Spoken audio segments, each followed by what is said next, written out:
네, 월간 조선이 1월호가 아주 심혈을 기울여서 여론조사를 했습니다. 뭐 좋은 여론조사라는 거는 신뢰할 수 있는 여론조사 기관이 충분한 시간과 경비를 그렇죠. 들여가지고 하는 건데 이 아레날은 뭐 예. 우리 애청자 여러분도 기억해 두시면 좋을 게 아주 크고 잘하는 회사입니다. 예. 근데 이 아레날 여론조사를 보면서 저는 쭉 한번 훑어봤습니다만 우리 저 보수 그리고 그 안에 포함되는 네. 중도 보수 많은 보수 우로 치우친 분들 보면 참 이 여론조사 결과가 좀 마음 편치 않을 것 같아요. 예. 그죠? 자 보면은 문재인 대통령 지지율은 아직까지도 50 정도 잘한다 유지되는 것 같고 지금 이제 무너져서 45, 예. 40 중반 나오는 게 있고 안 나오는 게 한데 참 가슴 아픈 게 이 아레날이 애청자 여러분 잘하는 제대로 된 여론조사 기관입니다. 민주당 정당 지지율이 40.0%인데 반해서 그렇죠. 이 자유한국당 지지율은 12.1%입니다. 예. 이게 ARS라는 리얼미터에서는 새누리당 자유한국당 지지도가 26 요즘 27도 예, 나오고 하는데 그렇죠. 갤럽은 아직도 10%대란 말이에요. 예. 근데 이 잘하는 갤럽보다 좀 예. 크기도 규모도 크고 매출도 크고 잘하는 아레나에서 12% 나왔다는 거는 이 우리 지지자들의 마음이 우리 보수 지지자들의 마음이 자유한국당으로 아직 가지 않았다는 걸로 봐야 되겠죠. 그렇죠.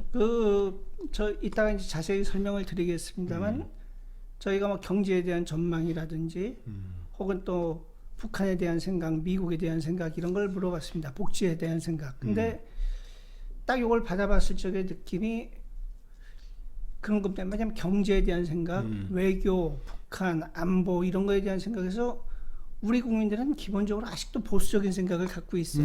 그러니까 보수적 가치 체계를 그렇죠. 가지고 있는데 우리한테 가장 큰 안보 위협은 여전히 북한이라고 생각을 하고 있고 대한민국이 잘 나가기 위해서는 미국하고 잘 지내야 된다고 생각을 하고 그 다음에 어떤 복지의 확대를 위해서 세금을 더 내고 싶다는 생각은 별로 없고 통일을 위해서 내 수입이 줄어드는 것도 반대한다. 전반적인 마인드는 보수 마인드입니다. 그런데 여전히 문재인 대통령에 대한 지지도가 50%를 약간 넘는 걸로 돼 있고 그 다음에 그건 다른 여론조사 결과에서 이제 45%까지 떨어졌지만 대개 5%면은 그저 신뢰 오차범위 아니라고 생각하겠습니다만 자유한국당에 대한 지지도가 다른 여론조사에서 높이 나오는 거는 26%까지도 나오는데 여기서는 12% 수준으로 머물러 있다고 하는 거는 결국은 우리 국민들이 이 보수적인 정서, 보수적인 마음은 갖고 있는데 자유한국당이 그걸 담아내지 못하고 있다는 걸 아주 단적으로 보여주는 게 아닌가. 거죠. 진짜 이 자유한국당 요새 사람들도 저 헛바람이 좀 들어가지고 우리가 보수 그렇죠. 보수의 통합의 중심이다 예. 그러는데 진짜 정신 차려야 될 것 같아요. 이 조사가 ARS로 한 것도 아니고 제대로 조사 방법론으로 한 건데 이게 지금 지난 4년 박근혜 정부에 대한 평가가 이제 제일 포함이 될 것 같은데 잘했다 못했다 탄핵에 대한 평가 우리 국민 전반의 평가는 어떻습니까? 글쎄 말입니다. 저희는 사실 그동안 이제 문재인 정권에 대한 지지도가 요새 상당히 빠지고 있고 그래서 탄핵에 대한 생각도 좀 국민들이 달라지지 않았을까. 그 다음에 또 2017년에 문재인 대통령을 찍은 거에 대해서도 생각이 좀 달라지지 않았을까 싶어가지고 다른 여론조사에서는 사실 찾아보기 어려운 질문인데 그 질문을 집어넣었죠. 근데 아직도 71.9%가 탄핵은 정당했다고 얘기하고 잘했다. 있습니다. 그 다음에 이제 박근혜 대통령에 대한 그 재판에 대해서도 사실 이제 70 바라보는 분인데 이제 그런 분한테 징역 33년을 때린 건 너무 잔인한 거 아니냐 이런 얘기를 하는 분들이 사실 주변에 꽤 있습니다. 그래서 그걸 갖다 물어봤는데 그것도 66.6%가 정당한 판단이라고 그걸 보고 제가 좀 놀랐습니다. 그러니까 3분의 2면 국회 그렇죠. 같은 데는 절대 다수라 그런단 말이에요. 그렇죠. 그러니까 우리 절대 다수의 국민들이 아직도 탄핵이 정당했다. 법원의 판결도 가혹한 것 같다는 여론들이 조성되는 것 같아도 불구하고 정당했다. 판결도 받아들여야 한다. 그렇죠. 이렇게 얘기를 하는데 지금 탄핵할 정도까지는 아니었다는 한 17.9%, 부당했다는 게 10.2%인데 이분들이 이제 태극기 부대신데 저희 애청자 중에서도 박 대통령 안타깝게 생각하고 가혹한 거 아니냐 분들이 대다수인 것 같은데 이거는 이 여론조사기관 RNR이 한 거니까 이거 우리가 위시풀 싱킹을 하지 않기 위해서 이런 거 보는 거란 그렇죠. 말이에요. 우리가 처한 현실을 아니 내 주변에는 다 문재인 나쁜 놈이라 그러는데 왜 문재인이 지지율이 50%나 이런 얘기를 하지 않기 위해서 하는 여론조사기관이고 우리가 통상 이래요. 여론조사기관들이 월간조선처럼 보수 지향에 뚜렷한 데서 용역을 주면은 이 사람이 눈치 봐가지고 이 월간조선과 월간조선 독조의 구미에 맞도록 숫자를 자꾸 바꾸려고 애를 쓰는데 RNR은 냉정하게 갖다 준 겁니다. 그렇죠. 나온 대로. 그러니까 우리 애청자 여러분도 아니 무슨 월간조선이 말이야 RNR하고 그런 엉터리 같은 조사가 아니고 지금 우리 여건에서 할 수 있는 가장 신뢰할 만한 조사를 했는데 이렇게 나왔다는 거는 현실로 받아들이고 우리가 변화 어떻게 변화해 갈 것인 걸 해야지 이것만 막무가내로 지금 10% 전 국민의 10%밖에 안 되는 탄핵이 부당하다는 게 근거를 해가지고 싸워가지고는 승산이 없는 것이죠. 그 또 한 가지 우리가 물어본 게 내일 다시 그 2017년 5월 대선 때 그 후보들을 세워가지고선 투표를 한다면 누구한테 찍겠느냐 하는 걸 물어봤는데 문재인 대통령을 찍겠다는 사람이 41.2%가 나왔습니다. 자기가 받은 표 아직 그대로 다 남아 있네요. 그러니까 41.1% 받았거든요. 2017년에. 근데 그대로 유지를 하고 있습니다. 문재인 대통령은. 근데 홍준표 전 대표는 대선 때에는 24%를 받았는데 지금 10.4% 나오고 있고요. 안철수 씨 같은 경우는 그 대선 때 21.4%를 받았는데 8.8%가 나왔습니다. 그러니까 그거는 있겠죠. 문재인 대통령은 밉거나 굽거나 간에 지금 대통령으로서 계속 이제 활동을 하고 뉴스의 중심에 있기 때문에 그런 것도 있겠고, 그다음에 홍준표 씨나 안철수 씨 같은 경우는 그 이후에 이제 정치적으로 의미 있는 활동을 전혀 안 했으니까 그런 것도 있겠습니다만, 오히려 보면은 심상정 씨라든지 혹은 유승민 씨 같은 경우는 대선 때 얻었던 표보다 한 2, 3%라도 더 올렸거든요, 지지도를. 그런데 이제 홍준표 대표, 안철수 씨 이제 그렇게 나왔다고 하는 거는, 그래서 아까 말씀드린 부분하고는 연결이 되는 부분이라고 봅니다. 그러니까 그 아까 말씀드린 보수적인 기본적인 정서는 갖고 있지만은 여전히 민주당 지지도가 40%가 나왔는데 민주당 지지도가 높게 나오고 다시 투표를 해도 문재인을 찍겠다고 하는 사람들이 많이 나오고, 박근혜에 대한 탄핵은 정당했었다, 재판 결과가 정당했다, 이런 게 나오는 거는 결국은 국민들이 아직까지도 자유한국당이나 혹은 박근혜 전 대통령에 대한 실망감, 노여움 이런 그렇죠. 데에서 이제 벗어나고 있지 못하다는 얘기가 아닌가. 저는 홍준표 대표님도 우리 보수당의 이제 후보였는데 이 국민들의 마음을 헤아리고 이걸 어떻게 해야 될까 생각을 했는데 이분은 자꾸 엉뚱한 이야기를 한다는 전 느낌이 들어요. 첫째, 트럼프가 뭐 홍트럼프 얘기도 뭐 들었긴 했지만은 트럼프처럼 나는 트위터 뭐 이런 지금 유튜브에 가가지고서 내가 이걸 하겠다 뭐 이런 얘기도 하고, 또 오늘은 또 무슨 자유 무슨 포럼을 또 이분은 이 기성 정당에 기반한 정치인인데 나는 마카롱은 국회의원 한 명 없이 대통령이 되었다는 얘기를 또 오늘도 하셨더라고요. 이게 그 정치라는 게 국민의 마음을 사는 것인데 좀 더 깊이 생각하고 이 떠나간 탄핵으로 박근혜 대통령 4년 집권 과정에서의 실망으로 다 떠나간 이 민심들을 과연 이런 식으로 홍카콜라식으로 접근하고 장악할 수 있는지 참 그것도 저는 걱정이에요. 지금 조사를 봤더니 대구 경북에서도 탄핵 그 이후에 형사 재판들이 정당했다는 응답이 더 높다면서요. 글쎄요.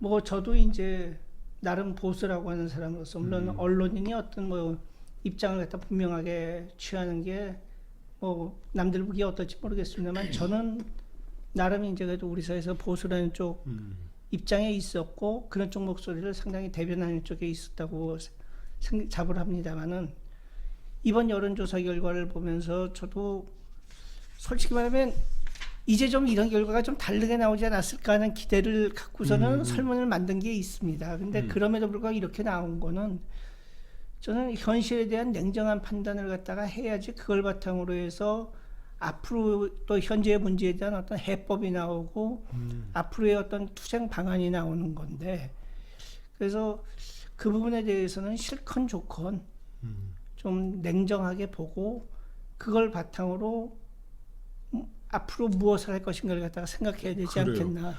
저는 여론조사 이 결과 중에 또 깜짝 놀라고 참 마음이 아픈 게 예. 대한민국 건국 기준을 언제로 해야 되겠느냐. 우리는 의심의 여지 없이 1948년 8월 15일에 대한민국이 건국됐고 이승만 박정희를 이어오면서 70년간 이 나라를 건설했다라는 게 상식이라고 생각을 하는데 우리 국민의 66.2%가 1919년 뭐 한성 정부도 있겠지만 상해에서 만들어진 그 출발에 대한 상해 임시정부를 대한민국의 출발로 봐야 한다고 이 생각을 하니까 이건 보수 진영에서도 이 대한민국 정통성은 1948년 8월 15일 세워진 대한민국에 있다라는 얘기를 하면서도 이 거기에서 너무나 멀리 떨어져 있는 국민들의 마음을 어떻게 끌어당기고 어떻게 이 사람들에게 새로운 자료를 제공하고 운동을 해야 되는 거죠.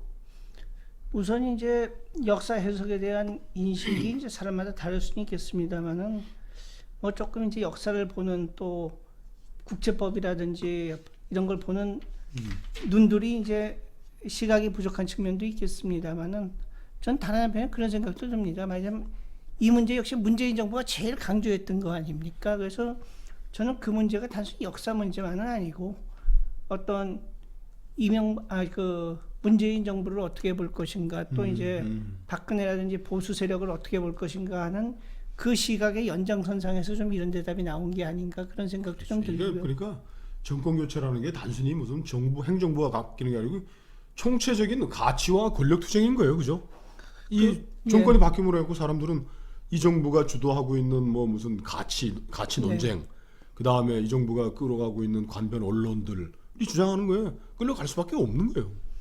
그 정치를 얘기할 적에 뭐 더 잘 아시겠습니다만 체제 선택의 정치라는 말이 있습니다. 그러니까 한마디로 한 국가가 건국될 때 혹은 치열하게 내전을 치르고 있을 때 그럴 때 어떤 체제를 선택할 것인가를 갖고 싸울 때의 정치는 어떤 통상적으로 안정이 되고 그 다음에 정권을 갖다가 한번 뭐 서로 다른 세력 간에 주고받고 이런 시기의 정치하고는 다르다는 얘기거든요. 근데 우리 같은 경우는 1945년에서 48년 조금 더 길게 내려서 보면 53년까지 해방 후 8년 동안은 체제 선택의 정치를 하는 시기였습니다. 전쟁이었죠. 체제 선택 그렇죠. 전쟁이었죠. 그러니까 6.25가 아니더라도 좌우 간에 이제 치열한 투쟁이 있었고 그 선택의 결과 대한민국에 서고 북한의 김일성 정권이 서고 그런 겁니다만 지금 대한민국은 저는 또 한 번의 체제 선택의 정치를 하는 그 시기라고 봅니다.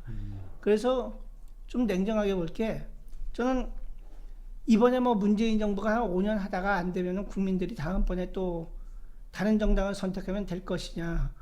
지금 저는 우리는 그런 시기가 아니라고 봅니다. 저는 냉정하게 말하면은 다음번에 우리가 과연 정상적인 총선과 대선을 치르고 자유민주주의 대한민국이 이어져 갈 수 있는지 아니면은 다른 형태로 통일이라든지 이런 명분을 갖다 뒤집어 씌워가지고 슬쩍 체제를 갖다가 이런 표현이 방송용으로 적합한지 모르겠지만 체제가 내다바이 당하는 상황이 발생할 수도 있지 않나. 저는 그렇죠. 그 부분에 대한 경계가 필요하다고 대한민국 봅니다. 70년의 이런 자본주의, 자유민주주의라는 이 가치가 지켜질 것이냐. 제가 며칠 전에 그 한국일보 경제부장이 쓴 칼럼을 봤더니 물론 외국 투자자, 한국에 투자하는 외국 투자자의 말을 빌리긴 했지만 나는 문재인이 사회주의자인 줄 알았더니 하는 걸 보니까 공산주의자더라라는 멘트를 썼더라고요. 그러니까 말씀드렸듯이 자본주의적 가치, 자유시장 경제, 자유민주주의에 대한 우리 지금 체제 전쟁이 벌어지고 있다는 말씀이 적합한 것 같아요. 근데 나머지 정치, 경제에 대해서는 내년 경제는 뭐 80% 이상의 국민들이 어렵거나 아주 어려워질 거라고 얘기를 했고, 그다음에 그리고 복지 확대에 대해서는 인상을 반대한다. 그렇죠. 복지를 하기 위한 국민 부담 그렇죠. 전환을 반대한다는 것들이 뭐 50%이고. 그 경제가 나쁜 원인에 대해서는 그 응답자의 49.8%가 정부 책임이다 그렇게 얘기를 했고요. 그러니까. 네, 복지 문제는 그겁니다. 일단 복지를 위해서 세금이나 건강보험료나 국민연금을 더 내야 된다고 그러면은 감수할 의사가 있느냐 물어봤더니 48.3%가 나는 반대한다 그랬고요. 그다음에 통일을 위해서 지금보다 소득 수준이 후퇴하는 통일도 감수하겠느냐 그랬을 적에 65.8%가 반대를 했습니다. 그리고 특히 이제 통일을 위해서 소득 수준이 감소하는 거에 반대한다 하는 거에서는 이거는 뭐 전라도와 경상도가 따로 없고 심지어는 민주당이나 정의당 지지자들조차도 내 수입이 줄어드는 통일은 반대한다. 김정은이 핵을 포기하지 않을 것이라는 게 60, 예. 포기할 것 40. 이게 모르죠. 또 이 정부가 앞으로 3년 또 남아 있으니까 저 평화 뭐 드라이브를 끌고 가면은 이것도 바뀔 수 있겠지만 지금 현재 월간조선과 RNR이 한 우리 국민의 마음에는 이 경제, 저 안보, 복지 이 여기 있어서는 우리 저 경쟁적 요인, 시장적 요인이 예. 관철되는 것이 바람직하다라는 게 나왔네요. 그렇죠. 근데 지금 그 정신없는 저 자유한국당이 기대를 걸 만한 거는 저쪽에서 실수하는 거 외에 그렇죠. 국민들의 그 많은 뜻은 끌어당기지 못하는 그렇죠. 뭐 존립의 큰 기반을 마련을 못한 그런 상황이라는 것을 명심해야 되겠습니다. 그렇죠. 좀 전에 이제 뭐 홍준표 대표 이런 분들이 마크롱 얘기를 하고 그다음에 트럼프 얘기를 했다고 합니다만 트럼프 대통령이 뭐 이 럭비공 같기는 하지만은 그 나름대로 미국의 일반 백인 시민들 아메리카 포스트 그렇죠. 그동안 이제 어떤 리버럴들에 의해서 자기들의 권익이 침해당했다고 생각하는 보통 미국인들의 마음을 사로잡는 데는 성공을 했기 때문에 대통령이 된 거 아니겠습니까? 그렇죠. 그다음에 마크롱 대통령도 지금 어려움에 처해 있긴 하지만은 정말 사회당 정부에서 30대 중반의 나이로 장관을 했던 사람이 단기 필마로 뛰어들어갖고선 대통령이 되고 그 다음에 그 사람의 급조한 정당의 의석의 3분의 1을 차지했을 때에는 국민들한테 나는 이런 프랑스를 만들겠다고 하는 비전을 보여줬기 때문에 가능했던 겁니다. 지금처럼 뭐 문재인 정권이 똥벌차기만 계속 방송 부적격 영어가 나오는데 그것만 기다리고 반사이익만 기대하는 그걸로는 그게 정권 다시 잡는 걸 정말 뼈저리게 자기 반성하지 않고 새로운 사람들로 갈아 끼우지 않고 비전 보여주지 않고 그러면서 어떤 문재인 정권의 실수에서 반사이익을 얻어갖고 정권을 잡겠다고 하는 거는 무망한 거죠. 모래성을 쌓는 거죠. 그건 도둑놈 심보고요. 맞아요. 그 다음에 그렇게 정권을 잡는다고 한들 몇 년이나 정권을 유지할 수 있겠습니까? 맞습니다. 하여튼 보수 진영 거기에 기반하고 있는 정당들 뼈를 깎는 각성을 해야지. 이게 뭐 무슨 또 뭐 파도가 뭐 삼각 파도가 몰려와서 뭐 쓰나미가 와서 우리는 가만히 있고 저쪽들만 휩쓸어 와가지고 우리가 뭐 살아남겠다 그런 거나 마찬가지겠죠. 하여튼 자주 나와 주십시오. 이제 매달 한번 나와 주시고 자주 손님으로 모시도록 하겠습니다. 알겠습니다. 감사합니다. 네. 여러분 감사합니다.